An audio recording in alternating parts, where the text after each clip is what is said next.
Чингис хаан үндэсний музей өдгөөгөөс 3 жилийн өмнө үүд хаалгаа нээж өргөн олон түмэндээ үйлчилж ирснээс хойш дэлхийн өнцөг булан бүрээс мянган жуулчид Монголын түүх соёлтой танилцахаар ирж аль хэдийнэ аялал жуулчлалын томоохон цөм болж чадсан байна.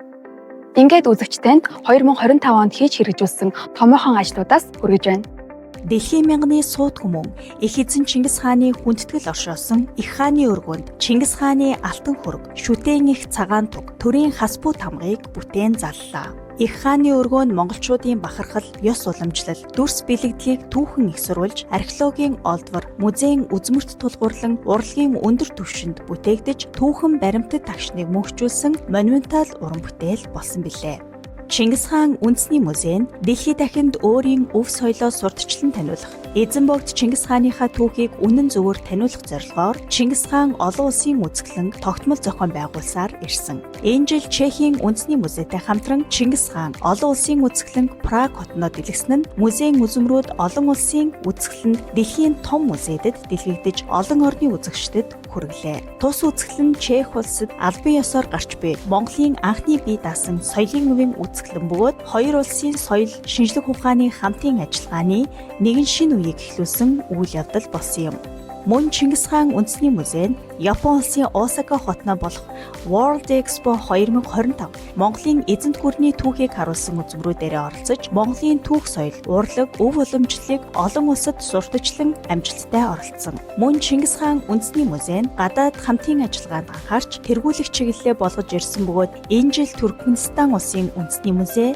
Бүгд найрамдах Казахстан улсын үндэсний музейтэй хамтран ажиллагаар тохиролцож, харилцан ойлголцлын санамж бичгийг байгууллаа. Япон улсын цог жохлонд эзэн хаан Нарухито Монгол улсад хийж буй төрийн айлчлалаа Монголын түүх соёлыг хүндэтгэн дэлхийн мянганы сууд хүмүүн эзэн богд Чингис хааны музейгээс эхлүүллээ. Эзэн хаан Нарухито Чингис хааны алтан хөшөөнд хүндэтгэл үзүүлж, ёсолсон нь хоёр улсын найрамдалт харилцаанд гүн утга илэрхийлсэн чухал түүхэн мөч болсон юм. Энэ үеэр эзэн хаан музейг зөвхөн хүнд үзүүлэх газар бус соёлын өвийг хамгаалах, хадгалах, ирээдүйд өвлүүлэхэд онцгой үүрэгтэй байгууллага гэдгийг онцлон хэлж, хамтарсан судалгаанд идэвхтэй оролцож буй эрдэмтдээ талархлаа илэрхийлсэн юм. Бүгд найрамдах Солонгос улсын үндэсний ассамблеийн дарга Үу Воншиг, Шинзеланд улсын парламентын төлөөлөгчийн танхимын дарга Жерард Браунли, бүгд найрамдах Австри улсын ерөнхийлөгч Александр Ван дер Бэлэн, Австрийн холбооны улсын амбан захирагч Саманта нар Чингис хаан үндэсний музейд 2025 оны 5 дугаар сарын 26-нд зочилж Монголын түүх соёлтой танилцлаа. Монголын төр нийгэм, шашин соёлын нэрт зүтгэлтэн, өндөр гэгээн зан азрын мэлми хийсний 390 жилийн ойг тэмдэглэн өнгөрүүлэх ажлын хүрээнд Чингис хаан үндэсний музейгээс өндөр гэгээн зан азар, түүх, өв соёл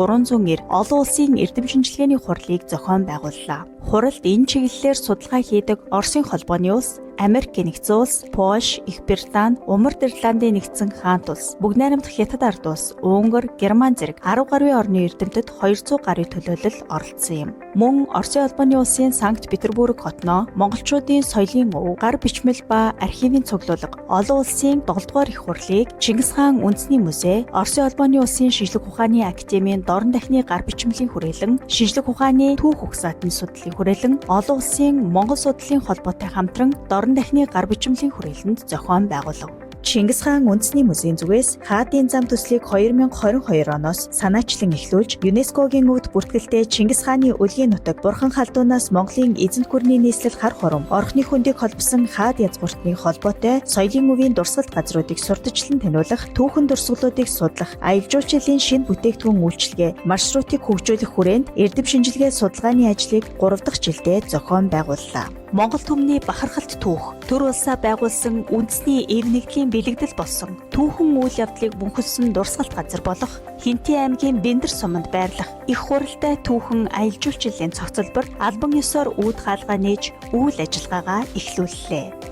Соёл урлагийн ажилтны өдрийг тэмдэглэн өнгөрүүлэх хүрээнд спорт өдрлөг 2025 арга хэмжээг зохион байгуулж, соёл урлагийн салбарын 40 гаруй байгууллагын 800 гаруй багт тамирчид оролцсон спортын 5 төрөлд өрсөлдснөөс Чингис хаан үндэсний музейн хамт олон манлайлж, шилдэг байгууллагаар шалгарч, шилжин явах цом өргөмжлөлийг хүртлээ.